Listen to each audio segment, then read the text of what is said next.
사도행전 17장 1절에서 15절까지 찾겠습니다.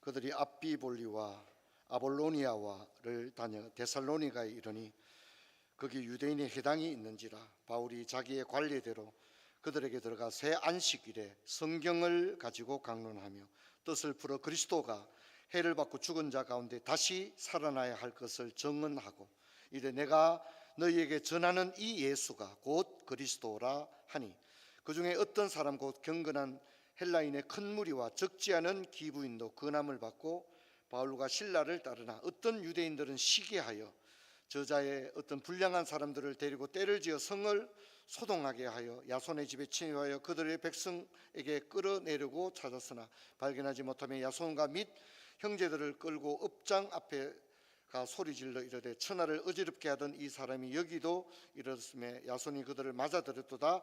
이 사람이 다 가이사의 명을 거역하여 말하되 지금 임금 곧 예수라 하는 이가 있다 하더이다 하니 무리와 읍장이 이 말을 듣고 소동하여 야손과 그 나머지 사람들을 보수금을 받고 놓아주니라. 10절부터는 같이 읽겠습니다.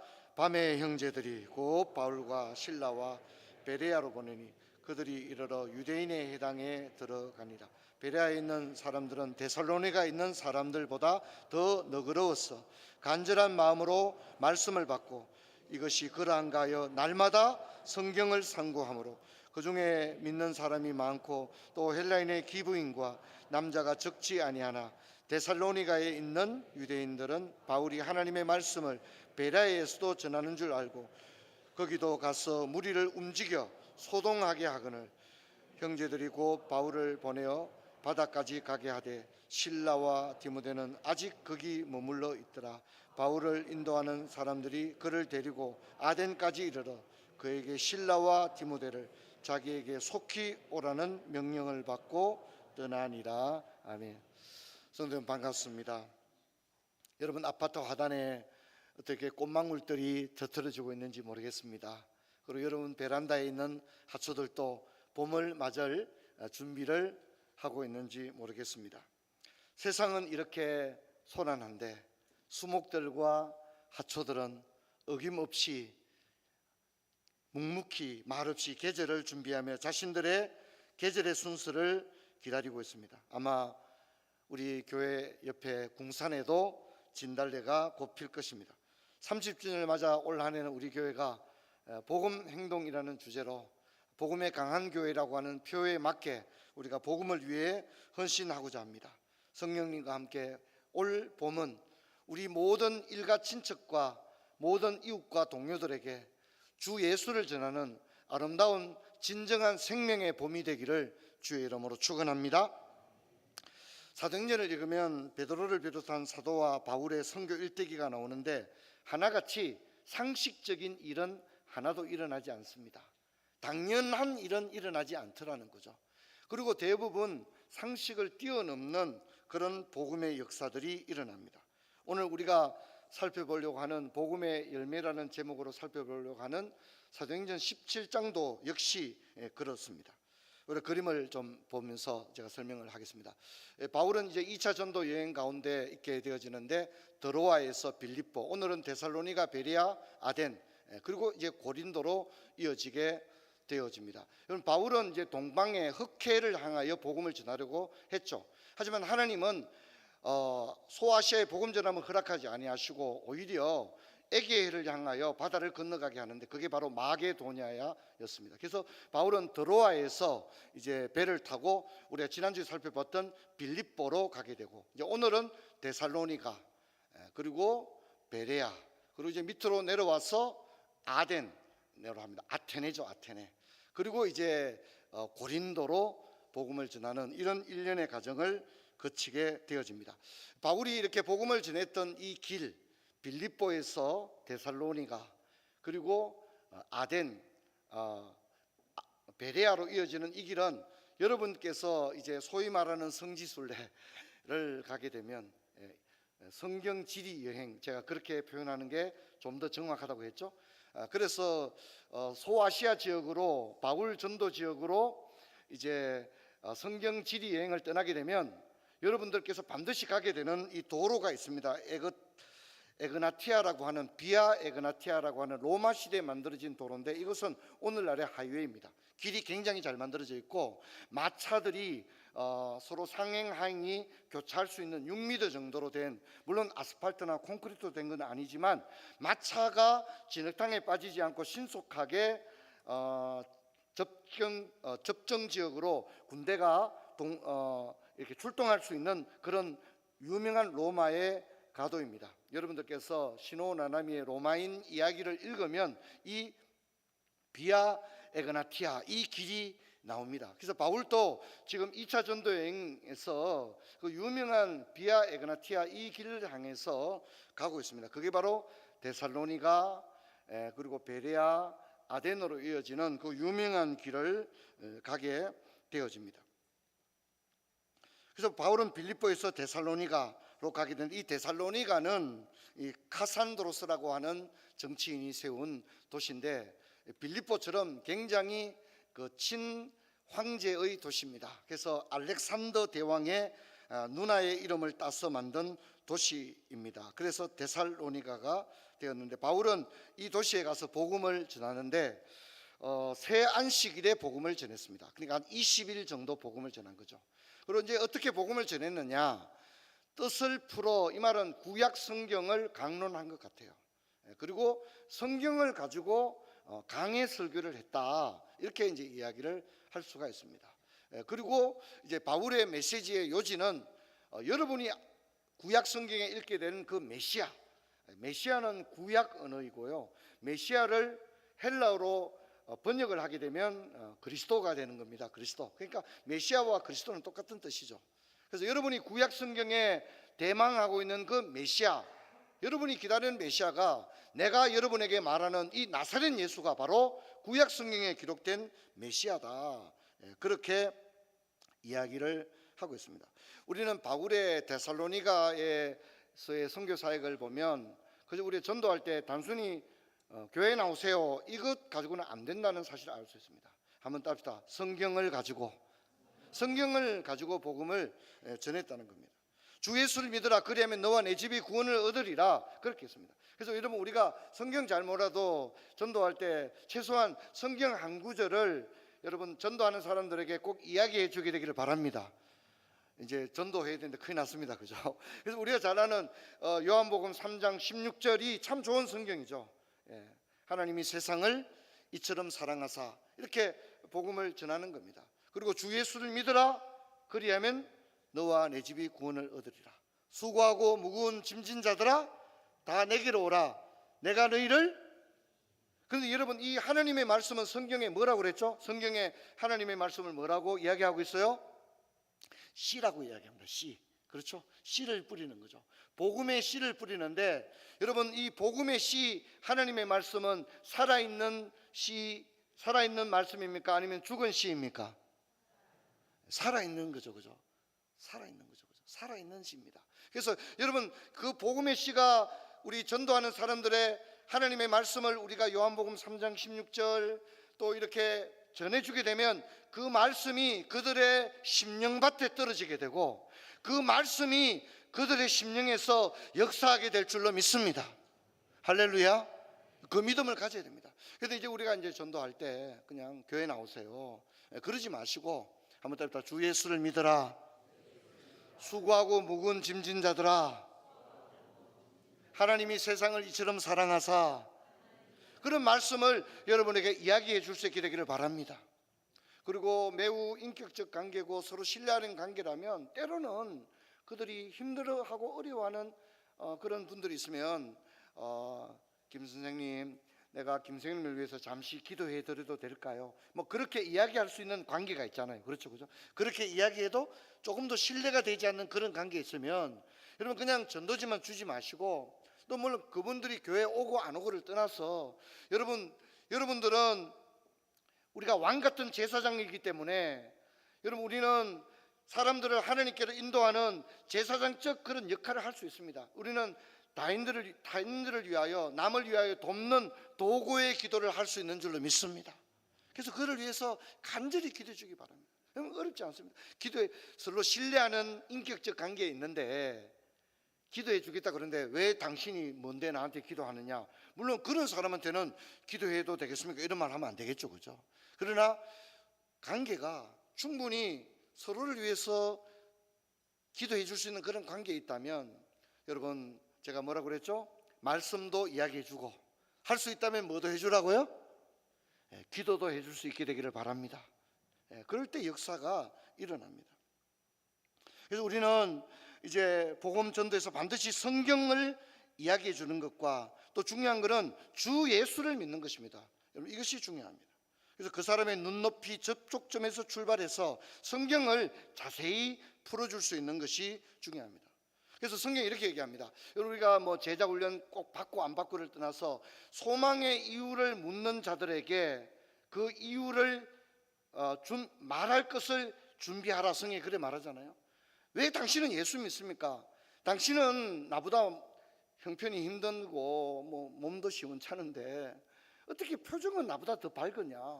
나는 뭐 다 세상에 걱정 없는데, 난 진짜 너무 요즘 사는 게 잠도 안 오고 힘든데, 당신은 그냥 나보다 힘든데 어떻게 표정은 저렇게 얼굴은 빛나냐? 그렇게 소망의 이유를 묻는 자들에게 대답할 것을 준비할 수 있는 저와 여러분 되기를 바랍니다. 그렇게 성경은 이야기를 하고 있습니다.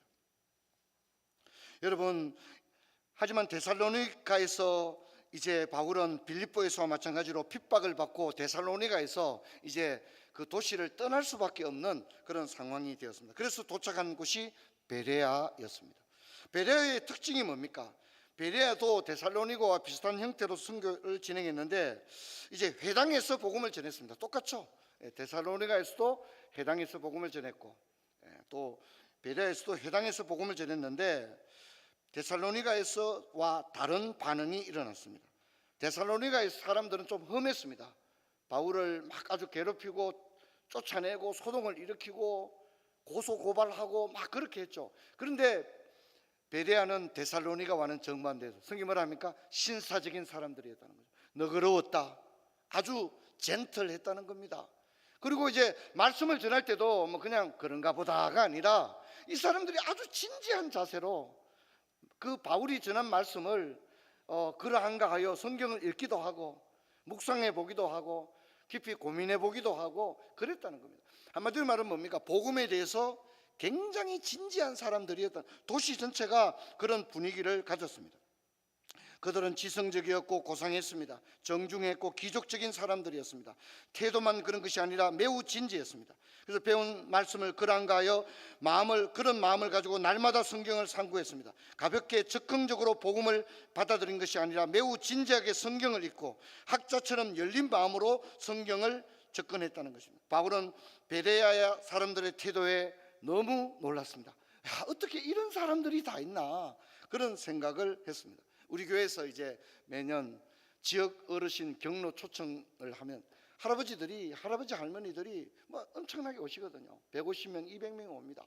이제 그분들이 교회에서 제가 설교도 하고 또 이렇게 공연도 하고 올라가서 식사도 하고 선물도 받고 보통 그냥 갑니다. 그런데 어떤 할아버지 할머니가 머뭇거리면서 무슨 말씀을 자꾸 하려고 하는 거예요. 무슨 말씀이냐 물어보니까, 나는 우리 주위에는 아무도 우리를 교회로 데려다 주는 사람이 없습니다. 아무도 우리에게 좀 교회 한번 다녀보실래요? 그런 말을 해주는 사람이 우리 주위에 아무도 없습니다. 그렇게 얘기한 분이 계셨어요. 그래서 그분들이 우리 교회를 오시게 되었고 신앙생활을 잘 하시다가 지금은 이제 너무 나이가 많으셔서 교회 출입을 못하는 가운데 있습니다. 여러분, 모든 사람이 우리가 생각할 때 사람들은 복음을 싫어할 거야, 예수 얘기하면 나를 이상하게 생각, 그렇지 않습니다. 여러분, 베레아 사람들처럼 준비된 사람들이 있는 줄 믿습니다. 여러분, 이것을 잊지를 말아야 됩니다. 그래서 열매도 상당했습니다. 많은 사람이 믿었다고 말했고 헬라인의 귀족 부인들과 남자들이 믿었다고 했습니다. 그런데 문제는 베레아에서도 복음을 오래 전하지 못하죠. 왜 그렇습니까? 데살로니가 사람들이 베레아까지 와서 바울을 방해했던 거죠. 그러니 얼마나 데살로니가 사람들이 극성맞은 사람들입니까? 그래서 결국은 바울은 베레아에서도 복음을 전하지 못하고 아덴으로 가게 되는 겁니다. 여러분, 우리 인생도 그렇습니다. 살다 보면 베레아 사람처럼 굉장히 신사적이고 멋진 사람을 만날 때가 있습니다. 아주 노블한 사람을 만날 때가 있습니다. 하지만 때로는 빌립보와 데살로니가처럼 그 유대인들처럼 극성맞고 집요하게 나를 괴롭히고, 아니 나하고 원수졌나? 하여튼 나를 못 잡아주겠어 진짜 안달이 난 그런 사람들을 만날 때도 있거든요. 나하고 아무 관계 없는데 베레아에서 데살로니가에서 나를 그렇게 괴롭히더니 베레아까지 쫓아와가지고 그렇게 또 괴롭히는 겁니다. 충동적이고 극단적이고 심지어 폭력적인 그런 사람들을 만납니다. 여러분, 우리는요 이런 사람들을 때로는 회사에서도 그런 사람 만납니다. 모임에 갔는데 진짜 폭탄을 만나는, 폭탄. 그 모임에 그런 폭탄이 있는지를 모르는 거죠. 심지어는요 집안에서도 그런 경우를 맞닥뜨립니다. 좋은 사람 만나면 참 좋죠. 얼마나 좋습니까? 편하고 행복합니다. 일할 맛이 납니다. 야, 그리고 뭡니까? 야, 내가 이 회사 들어오기 진짜 잘했다, 그런 생각이 드는 거죠. 좋은 사람 만난다는 것은 여러분, 그게 진짜 그 가치를 말할 수 없습니다. 근데 여러분, 고약한 사람 만나면 어떻습니까? 고통스럽고 괴롭습니다. 어떻게 해야 합니까? 여러분 주위에 베레아 사람처럼 굉장히 신사적이고 그런 정중하고 너그럽고 그런 인격적인 사람이 있으면 여러분 그 사람을 기히 여기시기를 바랍니다. 아멘이 왜 이래 적습니까? 기히 여기시기를 바랍니다. 그 가치를 알아봐야 됩니다. 내 주위에 이런 사람이 있다는 것은 하나님의 엄청난 은혜인데 그 가치도 모르고 짜장면도 안 사고 말이요. 그러면 안 되는 거죠. 그런 사람이 내 주위에 있다는 것은 인생을 살면서 얼마나 큰 복입니까? 그런 사람이 있으시거든 기히 여기십시오. 그리고 여러분도 그 사람과 수준이 맞는 사람이 될 수 있도록, 그 사람이 그래 좋으면 여러분도 그런 진짜 그런 좋은 사람이 되시기를 바랍니다. 그래서 그 갈 수 있으면 그 관계가 길게 갈 수 있는 그런 사람이 될 수 있기를 바랍니다.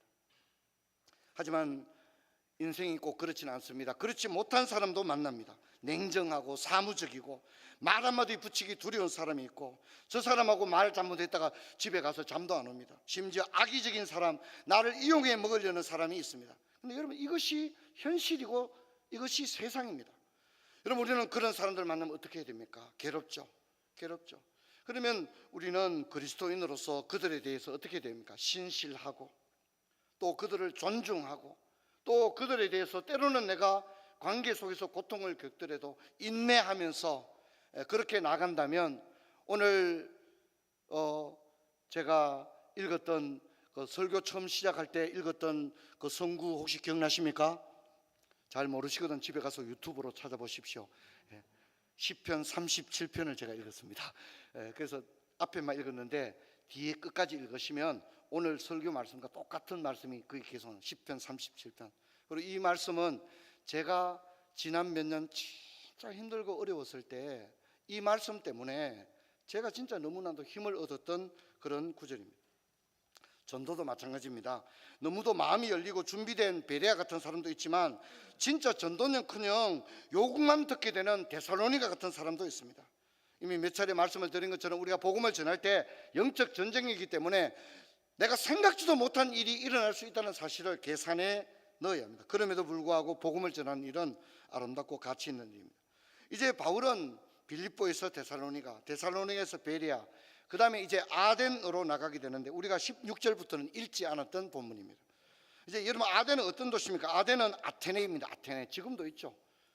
그래서 우리가 성경 지리 여행을 가면 아테네를 반드시 방문을 하게 됩니다. 아테네는 도시 전체가 우상의 도시였고요. 그리고 이 도시는 에피쿠르스 학파와 스토아 학파가 쌍벽을 이루는 철학자들의 도시였고, 이 도시 사람들은 늘 새로운 지식과 유행에 관심이 있었고, 바울이 뭐랍니까? 너희들을 보니 종교심이 많도다 그랬습니다. 굉장히 종교적인 사람들이었다는 겁니다. 그래서 말이 통할 것 같고 예수를 믿을 것 같고 진지한 토론이 가능할 것 같고 예루살렘에서처럼 어쩌면 수천 명이 주님께 돌아올 것 같은 그런 도시가 사실 어떤 도시였다고요? 바로 아테네였다는 겁니다. 아테네. 이제 그래서 바울도 이제 이 도시에서 복음을 전하게 되는데, 근데 상황은 그렇지를 못했다는 겁니다. 아덴은 그야말로 전혀 예상할 수 없는 도시였습니다. 16절 이하를 보면 바울은 먼저 격분했다 그랬습니다. 전도자 바울이 지금까지 격분했다는 말은 안 나오는데 바울이 아테네에서는 격분했다 했습니다. 차분하게 복음을 전해야 돼, 성경을 강론해야 되는데 바울이 격분했다 그랬습니다. 그 다음에 해당에서 복음을 전하는 게 아니라 어디서 전했다고요? 이마트에서 복음을 전한 거예요. 장터에서 복음을 전했다. 상황이 지금 다르게 전개되고 있는 거죠. 그리고 이제 문제는 성경을 풀어 강론하니가 아니고 뭡니까? 날마다 뭐 했다고요? 싸웠다는 거죠. 싸웠다는 거죠. 변론했다는 말이 싸웠다는 거잖아요. 그렇지 않습니까? 싸운 거예요. 변론했습니다. 우리 집 말하면 종교 배틀을 벌린 거예요. 여기서 격분, 장터, 변론이라는 단어들은 복음 전도에서 사실 전략적이지 못한 그런 용어들입니다. 바울이 누굽니까? 당대 최고의 지식인입니다. 여러분, 그래서 여기서 철학자들과 배틀을 벌이는 겁니다. 그러니까 에피쿠루스 학파, 스토아 학파의 대학자들과 바울도 지식에서는 만만치 않잖아요. 그렇지 않습니까? 그러니까 대격돌이 벌어진 겁니다. 날마다 논쟁을 일삼았다는 겁니다. 여러분, 바울도 지식에서는 결코 밀릴 사람이 아니지 않습니까? 근데 여기에 문제가 있습니다. 바울은 성경을 풀어 해당에서 강론한 게 아니라 아레오바오 광장에서 종교 논쟁을 벌였습니다. 이것이 문제였습니다. 그럼 바울은 가장 자신 있는 것, 바울이 가진 것, 바울의 능력, 이게 뭡니까? 지식이잖아요. 그리고 이중 언어를 자유롭게, 헬라어를 능숙하게 하거든요. 뭐 히브리어도 잘하고 아람어도 잘하고 굉장한 사람이거든요. 그러니까 문제는 뭐냐면 바울이 지금 이런 거예요. 바울은 지금 아테네에서 자신의 필살기를 어떻게 해요? 완전히 다 때려 넣었어요. 자신이 쓸 수 있는 카드를 다 쓴 거예요. 언어 잘하죠, 학식 뛰어나죠, 뭐 어디 밀릴 데가 없거든요. 그러니까 막 격분해서 막 논쟁을, 날마다 논쟁을 했습니다. 근데 결과는 너무나도 초라하죠. 여러분, 성경은 뭐라 말할까? 이 결과가 어떤 사람은 조롱했다 그랬습니다. 예수 믿고 돌아온 게 아니라 사람들이 오히려 비웃고 그랬다는 겁니다. 아레오바고에서는 디오누시오와 다말이 두 사람만 믿은 사람이 있었다고 성경이 이야기합니다.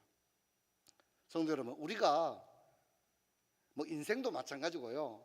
한번 따집시다. 힘으로 해서는 안 된다.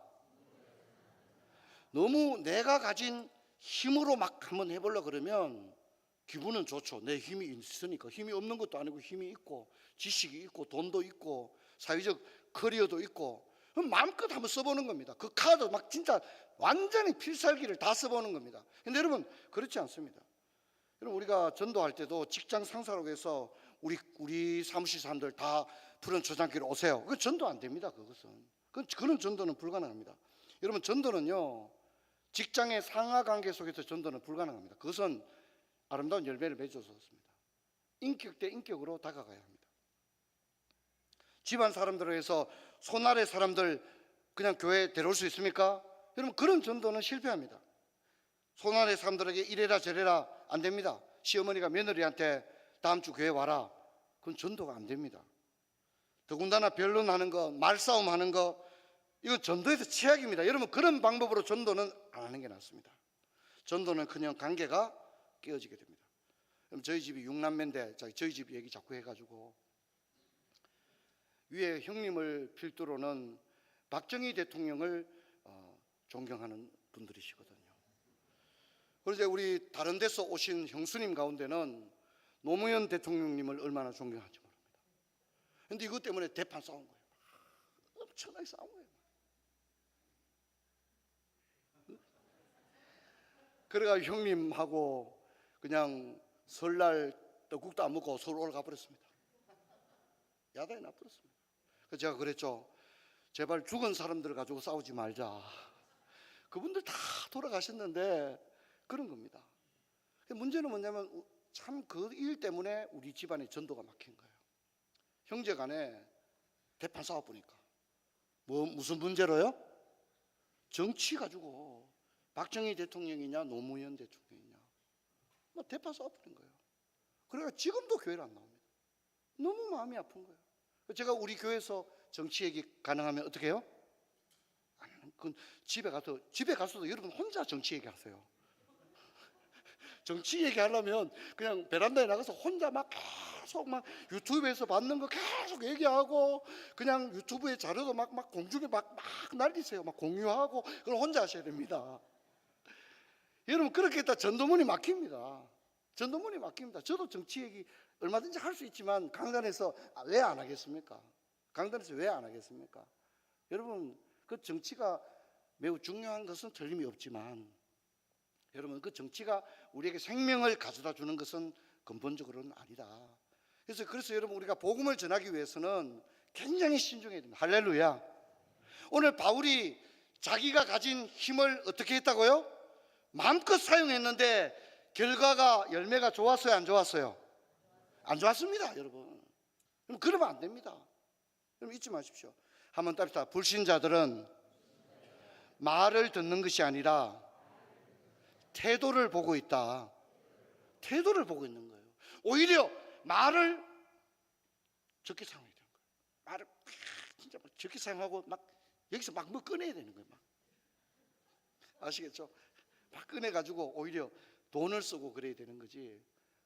말은 안 됩니다. 고린도전서 4장 20절에 보면 하나님의 나라는 말에 있지 아니하고 능력에 있다 했습니다. 우리 비록 말을 잘한다 하더라도 오히려 말을 아껴야 됩니다. 전도에서. 할렐루야. 여러분 이거 잊지 말아야 됩니다. 말만 하려고 해서는 안 됩니다. 말을 너무 잘하는 것도 오히려 전도에서는 실패 요인이 됩니다. 그러면 어떻게 해야 됩니까? 한번 답니다. 두렵고 겸손한 마음과 온유한 심령으로 그렇게 해야 됩니다. 그 사람도 다 똑똑합니다.